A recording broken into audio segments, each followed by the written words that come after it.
I want to go back today to a topic we haven't covered for a few months now, but it is really, really important. It's crucial actually. And I'm realizing this is a big problem at the moment because I'm noticing in the comment section, I'm noticing in the private community, a lot of the questions and the challenges that I guess people are having right now is what to do about personal debt. Now, in future videos, I'll talk about the difference between good debt and bad debt. However, I really do think that pretty much all debt is bad debt, but there are some forms of debt which aren't as bad as others, such as mortgages, for example. Let's say that you've got 2.5–3% mortgage rate, but inflation's running at 8–10%. Well, if you've got, say, 3% mortgage rate, inflation's at 8%, you are making a 5% spread or a 5% profit on the house you own, for example. So that's what I mean when I say some forms of debt are better than others, but there isn't really any such thing as good debt. Because we all know the proverb, the debtor is slave to the lender, and you don't want to be a slave to anyone when it comes to your money and your financial freedom. But I do want to talk about something which I think is quite worrying. So you may recall in 2021 and the latter part of 2020, I talked about how this was a very positive thing, that people were using stimulus checks and furlough and all these other government grants, although that's very loose words to say that. The currency was created out of thin air, which has now led on to some of the inflation we're seeing. There's no such thing as a free lunch, ladies and gentlemen. But one of the things anyway that I was talking about with all of that was how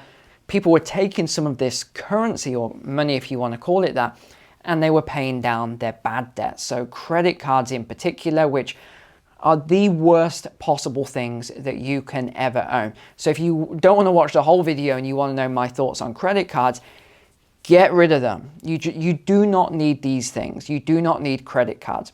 Especially, I would say it's an American thing. You know, when I speak to American people, they always talk about, oh Neil, credit cards are so great. They help with your credit rating. They help you with this. If I ever need a mortgage, you know, this will help me, and all this other stuff. And yet I look at the credit card debt in America, and even with some of the positives that people often tell me and why they have these credit cards, the negatives outweigh all the positives 10 to 1. In fact, I just want to show you on the shared screen here a second. So right now, we've already talked about this, the United States national debt passed $30 trillion this year, which is just insane. But if we look at the sort of personal debt levels here, for the first time in pretty much US history, credit card debt has now passed $1 trillion. Now, let me tell you why that is so serious and why I want to bring this up. People were paying down their credit card debts. They were getting these very high APR credit cards down. They were just getting rid of them. Very good. It's a great thing to do. You do not want... in fact, let me give you an example here. Let's say you had something like $10,000 on a credit card. So that was your debt. And your interest rate was 18%. So I think 18% is sort of like the magic number on a break even. If you just pay the minimum payment every single month on that $10,000 you owe at 18%, at the end of the year, you will have made almost no progress. And this is why a lot of younger people, and I always tell the younger people, and for those of you watching, make sure you educate your children, your grandchildren, anyone who, you know, has all of these credit cards. The average American has 4 credit cards now, which is baffling to me. But I know some of you watching will say, I've got 20 credit cards, and you see these YouTubers with their, you know, their big, they unwrap this thing and it's all like 30 different credit cards going on there. I don't see that as a, you know, a claim to fame at all. I see that as a very negative thing. But you need to educate the younger people about these credit cards, because I cannot tell you the amount of time people contact me and say, Neil, I've got all this credit card debt. I've got 30,000, 40,000. I've got 100,000 student loan debt. I've got this debt. I've got that debt. A lot of time I ask, how did you accumulate this debt? Oh, I can't, you know, remember really. It was just, you know, buying this, buying that, new pair of trainers, new shirt here, going out for dinner, going, you know, all this sort of stuff. And it really is turning the younger generation into debt slaves, or as I covered in a previous video, debt junkies, because they get addicted to this media frenzy around you've got to have all the, you know, the latest stuff. And you've probably seen in the news, in fact, I covered it a year ago, but it's become prominent again now. A year ago, Visa and MasterCard were going to raise their rates massively so they could increase their profits. So it was around about March of 2021 it was announced, but of course the public outcry was tremendous, saying, how can you do this at a time when people are really struggling? We're in the middle of a pandemic or plandemic, whatever you want to call it, depending on the viewer here. And Visa and MasterCard basically eventually, they didn't back down, but they said, okay, we'll delay it by a year. Now, you look at some of the proposals that they're talking about. They're talking about going from 0.3% for the UK, for example, up to 1.5%, increasing some of the merchant fees. Now, a lot of people misinterpret this and don't understand it, and they say, yeah, but Neil, it's the merchants, it's the businesses that are going to pay. No, of course it isn't the businesses that are going to pay. I cover this all the time. Businesses are there to make a profit. So what do they do when their input costs or their credit card merchant costs go up? They pass it on to the consumer. Now, I did some rough calculations, and it looks as though just in the USA alone, and by the way, if you just look at the UK numbers I talked about there, that is a 5x increase or a 500% increase in their fees. And I'll tell you why that's so outrageous in a minute. But if you just look at the US numbers, that is more than $340 million in extra profit that Visa and MasterCard would make. Now, you may think, well, what sort of profits are they making, Neil? Do they need these extra profits? Well, let's go to the shared screen again and let's take a look. Actually, trying to get to the root of MasterCard was a little more difficult, but Visa is very easy to look at their key statistics here. Okay, you ready for this? $10.4 trillion. Yes, that is a T, not an M or a B, up 18% from prior year. So this is 2021, by the way. Let me just add that. Total revenues, 24 billion.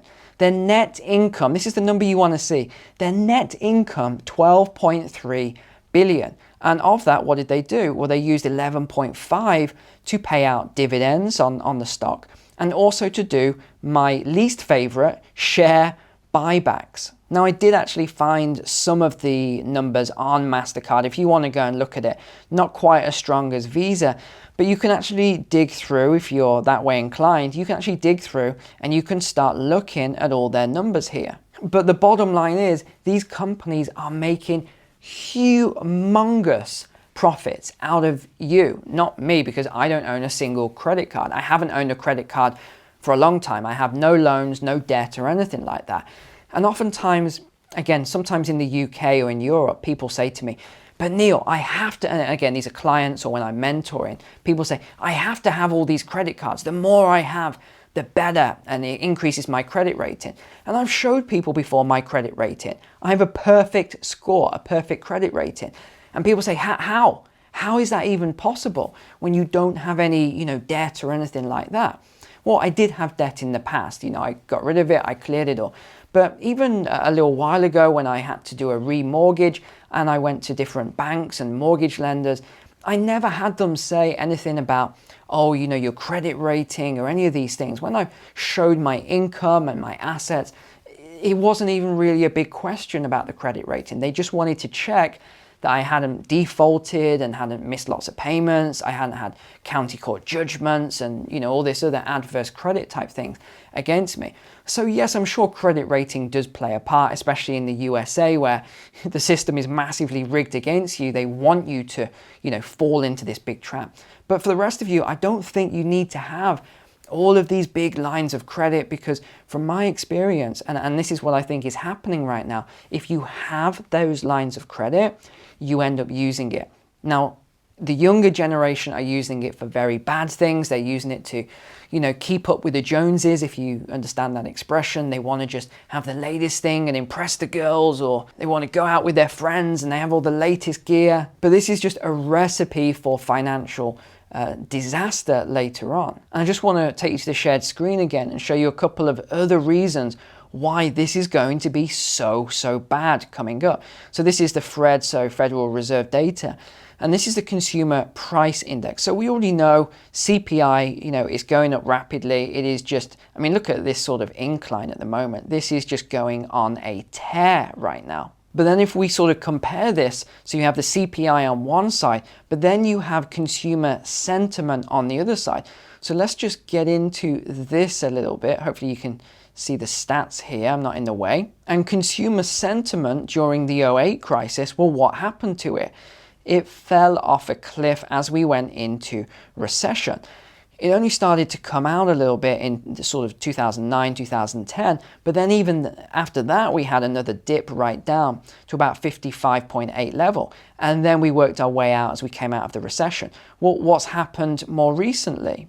Let's just zoom in again here. March of 2020, when we had all of these lockdowns, consumer sentiment crashed down to the 72 level. We sort of plateaued a little bit here, but where are we now? We're back down around 63. Now, it hasn't been this low for a long time. In fact, it was this August 2011 sort of drop, this trough here, when we saw consumer sentiment this sort of level. This is not good. Now, when we look at what this might lead on to, employment scarring and everything else, and we start looking at shadow stats for alternative data, and we start looking at unemployment levels and the like. Now, if we use the employment levels that we used to use, or unemployment levels, it's somewhere around 24.5%. That is what the unemployment levels are. It's not this 4% that you're seeing here that the government talks about. And I thought it was really interesting, actually, how so many people on YouTube now use that joke that I started in the first place, where you remember President Biden came on, and he said, I have created the most jobs in US history. No other president has created, all of these jobs. And if you remember that video, I said, hold on, wait a second. He didn't create any jobs. These were just people that left the workplace because they went on furlough and unemployment because there were lockdowns for a long period of time. And then they just came back to work. So he was claiming that he'd created all of these jobs. No, he didn't create any jobs. In fact, we have less jobs right now, and we have a higher unemployment level, but people just don't realize it because the numbers are fudged. So you think, well, hold on, how can we have all of these job openings and not enough people? It's because a lot of those people didn't ever go back to work, especially the boomers. They've done really well with their properties and stocks and shares and other things. They simply haven't gone back to work. A lot of people have taken early retirement. It's like all these pundits, they keep talking about, and they have all this board and panels of all these economists. What's going on with all the unemployment? Why can't we fill these jobs? And they're, I've got a theory. They've all got all these theories. None of them are addressing the most obvious thing, the elephant in the room. A lot of these people didn't go back to work. They just took early retirement. Now, obviously, there's a lot more to it than that, but I'm just oversimplifying it here. That is one of the main reasons. And I think once we go into next year, so let's loop this back to the beginning and wrap this all up. I think as we go into the end of the year and definitely into 2023, we're going to see some serious economic hardships. And I think this is not going to be just isolated to certain countries. We're already seeing these patterns that we often see. We're seeing developing nations having a lot of problems. Sri Lanka defaulted on their foreign debt. We're seeing food riots in countries. We're seeing a lot of, and again, one of the things that I forgot to mention, I want to wrap it in here so we don't lose this. When I talk about food shortages and inflation on food, I'm not necessarily saying that you're not going to be able to get food. This is a common misconception a lot of people think. Because if the sort of crop levels are reduced dramatically in different countries, well, do you think Western people, the richest nations on the earth, are going to starve? It's possible, but I think what's more likely is they are going to purchase food from other nations, other developing nations, who the government might be a little more corrupt. We are seeing a lot of developing nations now not exporting food. They're putting a ban on exports. But I think you'll see others that will be willing to sort of export their food. And Western nations will buy it, but you're going to pay a lot more money for it. Now, anyway, the reason I'm explaining all of this and wrapping all these points together is because If you are taking on a lot of debt right now and you've got very high credit card, balances, I would say get these paid off right away. You do not want to be a slave to the lender. Get this sort of debt. This is the worst kind of debt. I know people who have come to me who have had 38% APR levels and they just can't get it off. Well, no, if you remember, once you pass that sort of 18% level, it's very difficult. You've got to pay not just a minimum payment, but a lot of capital as well with it. You've got to do these things to actually pay it off. Just get this paid off before anything else. That honestly, I believe that. I know that flies in the face of some other people who teach how to pay off credit cards and debt, and they say pay off the smallest balance first. But for me personally, and especially when I was younger and had to pay off all of my credit cards and loans and everything else, I went for the highest APR first, and I just got that off first, and that allowed me to actually move forward. So whatever strategy you want to use is completely up to you, but definitely get these credit cards paid off. Definitely get them wiped out. Otherwise, as we go into next year and continuing onwards, I think you might have a bit of a difficulty unless you think your job is absolutely 100% guaranteed, surefire thing. I think you're going to struggle. And I even know a lot of people that have said in the past, oh no, my house is going to keep going up in value. I'm going to remortgage it, refinance it. I'll pay off all this bad debt and the credit cards and the car loans and all this later on. Yeah, well, look what's happened to mortgage rates now. We've just passed 5.15%, something like that. This is something people said would never happen and that I was an idiot and that rates would never go past 5% on mortgages again. It just couldn't happen. And I didn't know what I'm talking about. But look where we are. Guys, get this stuff paid off. Really pay attention to your finances as quickly as you possibly can. You do not want to be carrying high levels of debt as we go forward into 2023 and beyond. Hope that was helpful today. Take care, God bless, and I will see you tomorrow for the walk and talk. See you then.